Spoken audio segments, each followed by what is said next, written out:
धरती हर एक की जरूरत को पूरा कर सकती है, परंतु किसी एक की भी लालच को पूर्ण नहीं कर सकती।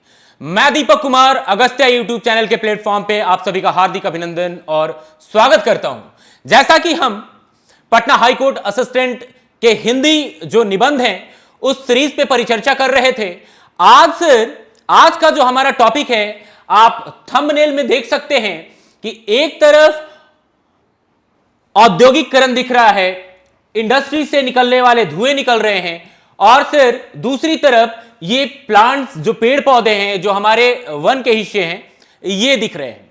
तो सर आज आप समझ सकते हैं कि आज का दिन जो है वो कितना महत्वपूर्ण है। सर आज है 5 जून और हम जानते हैं कि आज पर्यावरण दिवस मनाया जाता है। तो सर आज आपके एग्जाम के पॉइंट ऑफ व्यू से और साथ ही साथ वैश्विक दृश्य से भी ये टॉपिक कितना इंपॉर्टेंट हो जाता है आप समझ सकते हैं। तो सर अब हम यहां पे इस टॉपिक पे चर्चा करेंगे और ये बताएंगे कि कैसे एक अच्छा निबंध इस टॉपिक पे लिख सकते हैं। तो आज का जो हमारा परिचर्चा का विषय है वो है विकास बनाम पर्यावरण। इट मींस कि सर विकास और पर्यावरण ये दोनों तो इंपॉर्टेंट हिस्से हमारे लाइफ के। अगर हम विकास की राह पे हैं तो कहीं ना कहीं ये कह सकते हैं कि सर उससे पर्यावरण भी जो है प्रभावित होती है। इट मींस कि अगर कहीं आप आर्थिक विकास पे ध्यान दे रहे हो तो सर पर्यावरण का क्षरण कहीं ना कहीं होगा। तो सर देखिए, हम अगर हमने स्टार्ट किया तो लिखा है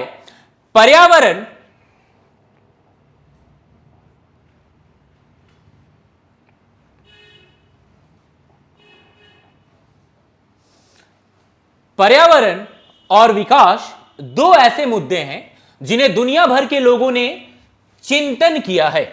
ठीक है, सबसे बड़ा चीज कि सर एक इंपॉर्टेंट इशू है, दोनों को कैसे लेके साथ चले। ठीक है, तो ये सबसे बड़ा चिंता का विषय है। विकास से मतलब मानव समाज के आर्थिक, सामाजिक और तकनीकी सुधारों को संकल्पित करना है, जबकि पर्यावरण उन सभी प्राकृतिक तत्वों का समूह है जो हमारे आसपास मौजूद है। दोनों ही मुद्दे महत्वपूर्ण हैं क्योंकि दुनिया के विकास और प्रगति को संभालने के लिए पर्यावरणीय प्रतिबद्धता आवश्यक है। इट मींस कि सर अगर हमने घर बनाए और घर में रहने वाला ही ना हो तो आप समझ सकते हैं कि सर अगर पर्यावरण की चर्चा ना करें और सिर्फ विकास की चर्चा करें तो सर कहीं ना कहीं आपका जो निबंध है वो बिल्कुल दूसरे ट्रैक पे चला जाएगा। तो सर यहां से आप इस पॉइंट को स्टार्ट कर सकते हैं और मैं आपको बताऊं कि अगर आप यहां पे इस कोट को अगर आपने लिख दिया तो वो ज्यादा बेटर होगा कि सर महात्मा गांधी के अनुसार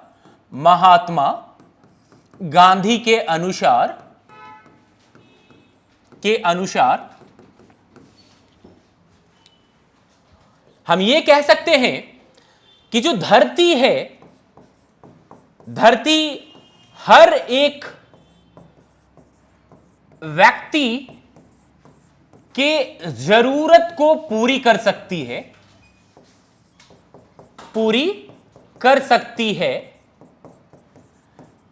परंतु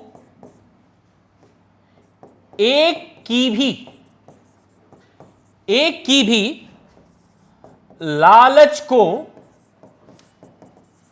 पूर्ण नहीं कर सकती, है ना। अब इस वर्ड का मतलब यह है कि सर आप यह समझ सकते हैं कि कहीं ना कहीं महात्मा गांधी का उद्देश्य था कि सर आप जो आज आर्टिफिशियल इंटेलिजेंस है या फिर आज जो आप डेवलपमेंट के लिए प्रकृति का क्षरण करते जा रहे हो, ठीक है, तो उसका जो भरपाई है वो कौन करेगा? इंसान ही करेगा। इट मींस कि आपकी जरूरतें प्रकृति पूरा कर सकती है, लेकिन अगर आप कहते हैं कि लालच, आपके पास एरोप्लेन हो जाए, अपना हाथी घोड़ा हो जाए, सब कुछ हो जाए, ठीक है ना, इट मींस कि सर आपके जो डिजायर है वो प्रकृति पूरा नहीं कर सकती, किसी एक की भी डिजायर पूरा नहीं कर सकती, है ना। तो सर इस पॉइंट, इस कोड के साथ आप इस पॉइंट को लिखेंगे। अब यहां पे देखें विकास का मतलब, अब मैंने बार बार बोला कि जब विकास और पर्यावरण हो तो सर आपको एक काम करना होगा कि सर आप इन दोनों को, यानी सर आपको विकास के पक्ष में तर्क देना होगा, ठीक है, दूसरा पर्यावरण के पक्ष में तर्क देना पड़ेगा, ये करेंगे। और जो तीसरा पॉइंट होगा वो ये होगा कि सर सतत विकास, आप सतत विकास, ठीक है, की चर्चा करेंगे। अब सोचो मैं ये क्यों बोला, समावेशी विकास, विकास तो होगा लेकिन उसके साथ साथ पर्यावरण, यानी सर हर चीजों को आपको देखना है, तो ये सतत विकास काफी इंपॉर्टेंट हो जाएगा आपके परिचर्चा में, ठीक है, शामिल होगा, ठीक है। तो हमने देखा विकास का मतलब है कि हम अपनी आर्थिक व्यवस्था, स्वास्थ्य, शिक्षा और जीवन की गुणवत्ता में सुधार करते हैं। विज्ञान और प्रौद्योगिकी के साथ साथ हम नई उपलब्धियों का आनंद ले रहे हैं। आधुनिकीकरण ने हमें और अधिक सुविधाएं प्रदान की हैं, जैसे कि वाहन, संचार, ऊर्जा और इंटरनेट। ये सभी उद्भवता है, ठीक है, परंतु इसके साथ ही उनके प्रभावों का भी ख्याल रखना आवश्यक है। इट मींस कि सर अब दोनों को हमने रिलेट करके बोला कि ठीक है ये सभी हमें जो है ना फैसिलिटी तो देती हैं। पहले हम पैदल जाते थे लेकिन आज रेलगाड़ी है, एरोप्लेन है, टाइम भी बच रहे हैं, ठीक है, लेकिन सर कहीं ना कहीं इसके इंपैक्ट तो है, इसके जो है ना प्रभाव तो है और वो भी निगेटिव इंपैक्ट है। तो सर कैसे इस पे हम चर्चा करें ताकि हमारा पर्यावरण और विकास दोनों एक साथ चले, ठीक है। तो इस तरह से हम क्या करेंगे कि सेपरेट, अब विकास को हम पहले डिफाइन करेंगे, ठीक है, आखिर विकास से क्या तात्पर्य है। विकास का मतलब ये नहीं कि आसपास में पेड़ पौधा हो ही ना, टेम्परेचर बढ़ता जा रहा है, ये कहा जा रहा है कि सर अगर 1.5 डिग्री टेम्परेचर बढ़ गया तो ये जो ग्रीन हाउस अभी देख रहे हैं कितना टेम्परेचर है, ठीक है, तो इससे क्या होगा कि जो हमारे ग्लेशियर है इन सबको भी आप डाल सकते हैं। तो विकास के पक्ष में आप पहले तर्क देंगे, फिर पर्यावरण के पक्ष में तर्क देंगे, ठीक है ना। तो ऐसे आप अपना ए से कंप्लीट करेंगे, ठीक है। पर्यावरण हमारे जीवन का महत्वपूर्ण अंग है। यह हमें ऊर्जा, खाद्य, जल और वायु प्रदान करता है। हमारे लिए वनस्पति, जानवर, पौधे और जल, ठीक है ना, जल बहुत महत्वपूर्ण है। ये हमारे साथी हैं और हमारे स्वास्थ्य और ध्येयों का संतुष्ट रखने में मदद करते हैं। पर्यावरण संतुलित होना चाहिए, अन्यथा यह अपनी प्राकृतिक संतुष्टि खो देता है और मानव समुदाय पर नकारात्मक प्रभाव डालता है। अब यहां से आप ये तो सरल भाषा में लिखे, अब यहां पर्यावरण के बारे में आप क्या लिखोगे, तो सबसे पहले आपको मैं पॉइंट दे दूं कि पर्यावरण के पक्ष में आप क्या तर्क देंगे। अब देख लो पहले, ठीक है, पर्यावरण के पक्ष में तर्क, तो जो पर्यावरणविद हैं उनकी आप चर्चा करें और आप लिख सकते हैं सर कि एक 3 माइल आइलैंड, चेरनोबिल और फुकुशिमा। अब ये समझो कि सर ये तीनों क्यों इंपॉर्टेंट है। ये पॉइंट मैंने क्यों लिखा, क्योंकि सर ये वैसे जगह हैं जहां पे क्या हुआ था। चेरनोबिल तो देख रहे हो, कहां का, यूक्रेन का, जो कि यूएसएसआर का पार्ट था जब। तो चेरनोबिल में क्या हुआ कि सर परमाणु परीक्षण हो रहे थे, ठीक है, तो सर ब्लास्ट हुआ, ठीक है, रिएक्टर में ही जो है ना, ठीक है, खामियां आई और वो ब्लास्ट हो गए वहां पे। और सर उससे जो प्राप्त कचरा है, अब फुकुशिमा जापान, तो जो कचरा प्राप्त हुआ वो कचरा आज तक इनको कहीं अच्छे जगह पे स्थापित नहीं किया गया। आज भी ये जो है उस एरिया के लिए संकट बना हुआ है। वैसे एग्जांपल में आप हिरोशिमा और नागासाकी, ये डेवलपमेंट आप कहते हो, जिसे विकास कहते हो, एक्चुअली ये विकास नहीं है, यह विनाश की ओर हमें अग्रसर कर रहा है। तो हमें इन सब चीजों पे, ठीक है, ध्यान देने होंगे। तो आप ये पक्ष में तर्क देंगे कि सर 3 माइल आइलैंड, चेरनोबिल और फुकुशिमा की जो नाभिकीय रिएक्टर या जो वहां की संरचना है, ठीक है, उसके बारे में आप चर्चा कर सकते हो कि आज तक उससे उत्पन्न कचरे को हम जो है व्यवस्थित नहीं कर पाए हैं। ये आपका ये पॉइंट हुआ। अब ये तो हमारे, चलो ठीक है, फॉरेन कंसर्न है, लेकिन सर इंडिया के लिए आप क्या बोलोगे।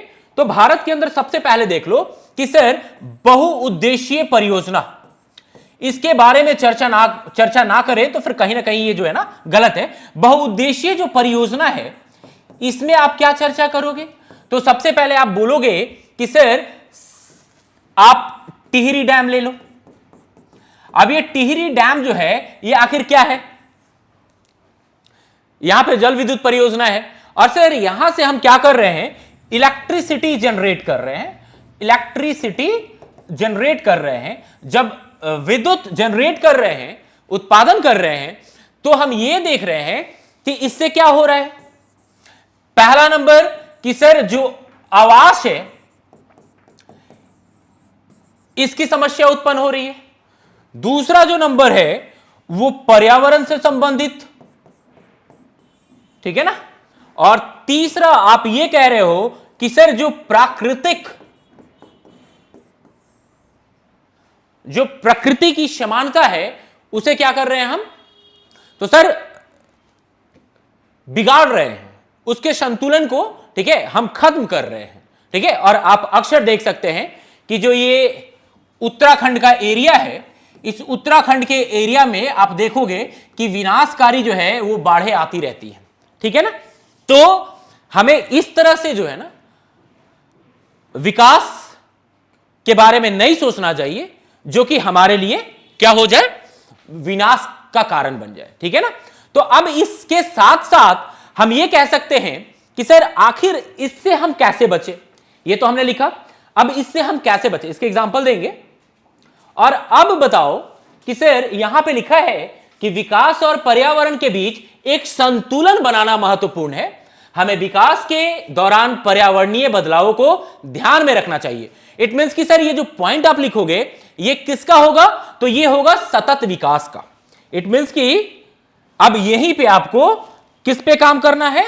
तो आपको काम करना है सतत विकास पर। इसके बारे में आप चर्चा करेंगे, सतत विकास और समावेशी विकास पर, कि सर ये क्या है? एक व्यापक समाधान के रूप में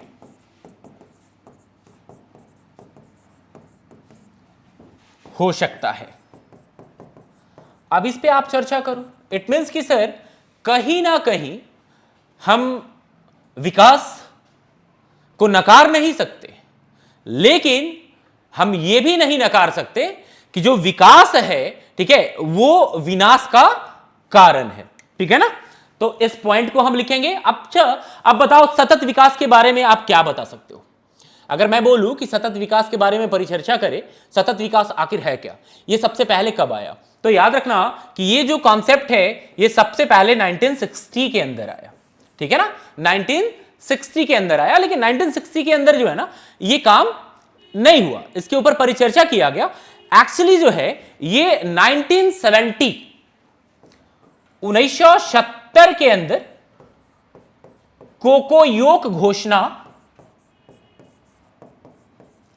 कोकोयोग घोषणा के साथ चर्चा में आया, ठीक है, ये हम लिखेंगे, ठीक है। अब ये देखें, ध्यानपूर्वक योजनाबद्धता और नीतियां बनाने से हम सुनिश्चित कर सकते हैं कि हम अपने विकास के साथ साथ पर्यावरण की सुरक्षा करते हैं, साथ ही हमें प्रदूषण कम करने, ऊर्जा के साथ सततता, ये गलत है, ठीक है, ऊर्जा के साथ सतत को ध्यान में रखने और वन्य जीवों और पर्यावरण की संरक्षा के लिए कार्य करने की आवश्यकता है। यानी ये दोनों साथ में जब लेके चलेंगे तभी जो है मानव अस्तित्व, यानी सर मानव का जो अस्तित्व है वो बना रहेगा। क्योंकि पर्यावरणविद ये भी जानते हैं कि सर आप जो विकास कर रहे हो वो आपके अस्तित्व के लिए ही खतरा है। तो किस तरह का विकास, जब आप स्वयं इस चीज को ना देखो, जैसे आप हिरोशिमा और नागासाकी का कह सकते हैं, ठीक है ना। तो ये पॉइंट हमारा, आप सतत विकास को लेके चलेंगे, ठीक है। इस प्रकार विकास और पर्यावरण दोनों ही महत्वपूर्ण है। हमें विकास के साथ साथ पर्यावरण की संरक्षा करने की जिम्मेदारी लेनी चाहिए। यह संतुलन हमें एक स्थिर और सुखी भविष्य की ओर ले जाएगा। हमें प्राकृतिक संसाधनों का उचित उपयोग करते हुए सामाजिक और आर्थिक विकास की ओर अग्रसर रहना चाहिए। साथ ही पर्यावरण संरक्षा में भी योगदान देना चाहिए। ठीक है, अब ये हमने लिखा। ठीक है, सबसे पहले आप यहां पे यही देखेंगे कि सर जो हमारा ये पॉइंट है, ठीक है, इसमें हम ये देख रहे हैं कि सर ये आपका निष्कर्ष है ना। यानी मैं बोलूं कि ये बहुत छोटा है। अगर निबंध देखा जाए तो सर इस पे और भी गहराई से हम चर्चा कर सकते हैं, काफी ये बड़ा टॉपिक होगा। लेकिन जब विकास बनाम पर्यावरण हो तो आप विकास के पक्ष में तर्क देते हुए पर्यावरण के पक्ष में तर्क देंगे और दोनों को एक साथ रिलेट करेंगे। इट मींस कि सर सतत विकास एक व्यापक समाधान होगा, इसकी परिचर्चा करेंगे। देन आफ्टर जो है आप निष्कर्ष पे आएंगे। तो निष्कर्ष पे आप ये भी कह सकते हैं अपने बारे में कि सर ऐसा हमें प्रतीत होता है कि विकास और पर्यावरण ये दोनों जो है एक साथ अगर हम करें तो इसके लिए सतत विकास जो है वो इस क्षेत्र के लिए प्रासंगिक साबित होगी। ठीक है, इसकी प्रासंगिकता जो है वो दिखेगी। तो ये आप पॉइंट लिख सकते हैं। ठीक है ना। चल ठीक है, फिर तो ये आप इसमें बहुत सारे डेटा भी आप डाल सकते हो। ठीक है, और एक पॉइंट का जिक्र करना ना भूलें। ठीक है सर, अभी हमारे यहां जो आप कॉप 21 की भी बता सकते हैं। ठीक है, कॉप की परिचर्चा बिल्कुल आप इसमें करेंगे। ठीक है, कॉन्फ्रेंस ऑफ पार्टीज, ठीक है, इसकी आप चर्चा करेंगे। फिर इंडिया ने अभी 2020 के अंदर हाल में ही जो है ना वैश्विक सतत विकास के बारे में चर्चा की है। ठीक है, वैश्विक विश्व के बारे में, यानी विश्व जो है ना, ठीक है, क्या है, हमारा परिवार है। ठीक है, तो सब सही होंगे। ठीक है, सब अच्छे से काम करेंगे, सब पर्यावरण के बारे में सोचेंगे। क्योंकि देखो, अगर मैं बोलूं कि यहां पे जो कार्बन एमिटिंग है, जो कार्बन एमिट हो रहा है, उत्सर्जन हो रहा है, ठीक है, इसमें सबसे पहले आप ये समझोगे कि जो कार्बन उत्सर्जन हो रहा है इससे क्या हो रहा है, ग्लोबल वार्मिंग बढ़ेगा, टेम्परेचर बढ़ेगा। ठीक है, और कार्बन इमिशन जो है ना सबसे ज्यादा कौन कर रहा है, तो सर जितनी भी डेवलप्ड कंट्रियां हैं वो कर रही हैं। इट मींस कि सर जो विकसित देश हैं वो कर रहे हैं। तो अब बताना है कि जो ये विकसित देश जो हैं, ठीक है, ये अगर कार्बन इमिशन कर रहे हैं तो इसका प्रभाव क्या उन्हीं पे सिर्फ पड़ रहा है? नहीं, ऐसा कहा जा रहा है कि जितनी भी आइलैंड कंट्रियां हैं, ठीक है, आइलैंड कंट्रियां हैं, वो सर 2050 तक जो है वो डूब जाएंगी, सबमर्ज हो जाएंगी। क्यों? क्योंकि सर जो वाटर लेवल है जो ओशन का, ठीक है, वो बढ़ता जाएगा। क्योंकि टेम्परेचर जैसे बढ़ेगा, ग्लेशियर के अंदर जो आइसबर्ग जो है वो सर पिघलेंगे तो वो फिर आएंगे सर, और वो आइसबर्ग में जो अभी सॉलिड है वो लिक्विड में कन्वर्ट होंगे और आसपास का जो आइलैंड है वो कंप्लीटली सबमर्ज हो जाएगा। तो इसके प्रभाव कितने व्यापक है। और इसमें आप एक पॉइंट और डाल सकते हो कि दिल्ली का जो एनजीटी, अभी हम देखें ना कि सर एनजीटी ने क्या किया कि सर इंडिया जो है यहां पे एक पोर्ट ऑफ कॉल बना रहा था, पोर्ट ऑफ कॉल बना रहा था। ठीक है, और ये पोर्ट ऑफ जो कॉल है, ठीक है, ये अंडमान एंड निकोबार में बना रहा था। तो जो अंडमान और निकोबार में, क्योंकि पोर्ट ऑफ कॉल क्या होता है आप समझ सकते हो कि जैसे सिंगापुर के अंदर, ठीक है, सिंगापुर के इकोनॉमी का सबसे जो बेसिक स्ट्रक्चर है, कैसे उसका इकोनॉमी खड़ा है, तो जैसे जितनी भी कंट्रियां ट्रेड एक्सपोर्ट इंपोर्ट करती हैं विद द हेल्प ऑफ जो पानी की जहाज है उससे, ठीक है, तो सर वहां पे आके वो स्टे करती हैं, तेल भरती हैं, ईंधन लेती हैं, ठीक है ना, फ्यूल वगैरह फील करती हैं। ठीक है, तो वो उसके जो है ना बेसिक जो है ना स्ट्रक्चर इकोनॉमी के सर सबसे बड़े रीढ़ है सर, यानी रीढ़ की जो हड्डी है वो उनकी क्या है, वो वही पोर्ट ऑफ कॉल है। तो इंडिया भी इसी कारण से कह रही थी कि जो हमारा आइलैंड है अंडमान निकोबार, इसका हम बेनिफिट उठाएंगे और इस पे यहां पे पोर्ट ऑफ कॉल बनाएंगे। तो सर जो हमारी एनजीटी है, ठीक है, नेशनल ग्रीन ट्रिब्यूनल, उसने क्या किया, बोला कि नहीं, ये पर्यावरण के लिए काफी नुकसानदायक होगा, वहां पे रहने वाले जो लोगों के आवास है उनके बारे में परिचर्चा किया और उसे अभी रोक दिया गया। तो कहीं ना कहीं एक ऑप्शन आप तैयार करें, ठीक है, ठीक है, विकास हम समझ रहे हैं, देश के विकास के लिए जो है ना बहुत इंपॉर्टेंट है वो प्लेस, वहां पोर्ट ऑफ कॉल बने तो बहुत ज्यादा फायदा होगा इंडिया का, रोजगार मिलेंगे। लेकिन सर साथ साथ हमें उस प्रकृति के बारे में भी सोचना पड़ेगा, है ना। तो आप ऐसे सम अप करके दोनों के बारे में लिखेंगे, क्योंकि देखो अगर मैं बोलूं कि सर पर्यावरण का क्षरण होगा तो गरीबी भी होगा ना, बिल्कुल। पर्यावरण गिर रहा है, लोग देखो पर्यावरण का क्षरण हो रहा है तो क्या हो रहा है, टेम्परेचर बढ़ रहा है, टेम्परेचर बढ़ रहा है तो लोगों को कई तरह की बीमारी हो रही है, ठीक है। तो सर क्या होगा, आप एसी खरीद रहे हो, कूलर खरीद रहे हो बचने को, लेकिन बीमार पड़ रहे हो, तो इकोनॉमिक जो कंडीशन है, आपका जो आर्थिक स्थिति है वो और धीरे धीरे डिक्रीज होगा। क्योंकि सर अब जो बिजली बिल आपके 200 रुपए आते थे, अब ये 1000 आएंगे, तो कहीं ना कहीं जो है ना इनडायरेक्ट वे में जो है आपके इकोनॉमिक कंडीशन दिन प्रतिदिन नीचे जा रहे हैं। तो आर्थिक जो व्यवस्था है वो सुदृढ़ कैसे होगा, वो पर्यावरण के ही आधार पे आप निर्धारित कर सकते हैं। अगर पर्यावरण नहीं है, अगर सर पेड़ पौधे नहीं होंगे तो फिर क्या होगा, आप समझ सकते हैं। तो इन सब को समअप करते हुए एक अच्छा निबंध आप लिखेंगे, ठीक है।